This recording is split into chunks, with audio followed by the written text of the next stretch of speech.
Sljedeći će se predstaviti učenik Aaron Đerđ i reći nešto o filmu.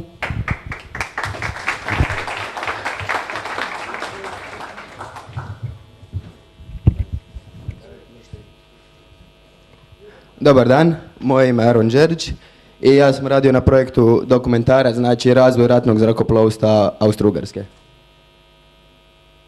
Znači, dokumentarac općenito govori o novim tehnologijama u Prvom svjetskom ratu. Bavi se općenito zrakoplovstvo najviše, ali bavimo se također tenkovima i podmornicama. Te je biografija o čovjeku koji podiže Austro-Ugarsko zrakoplovstvo, o tom ćemo malo kasnije. Prvi svjetski rat traje od 1914. do 1918. Pokrećen domino efektom, takozvanim. Prvi put se koriste tenkovi na zapadnom bojištu,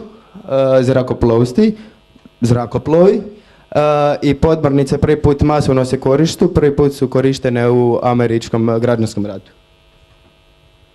Emil Uzelac, znači vodeća ličnost austro-ugarskog zrakoplovstva, vrlo bogatog i zanimljivog života. Rođen je 1867. u Komarnu, Slovačkoj. Veliki poznavatelj naravno tadašnje tehnike,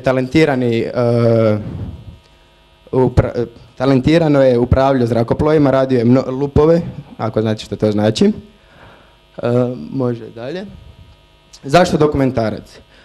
Spajanje vlastitih ambicija, mojih ambicija, to su znači pod prvo tehnika, montaža i povijest. Zanimljive činjenice, anegdote iz života Emila Uzelca koje se najbolje mogu opisati kroz dokumentarac, filmski oblik. Govorimo o tehnologijama koje su se nekad koristile, što je zanimljivo za razliku gdje smo danas napredovali s tehnikom, ali opet se pitam jesmo li u pravom pravcu napredovali.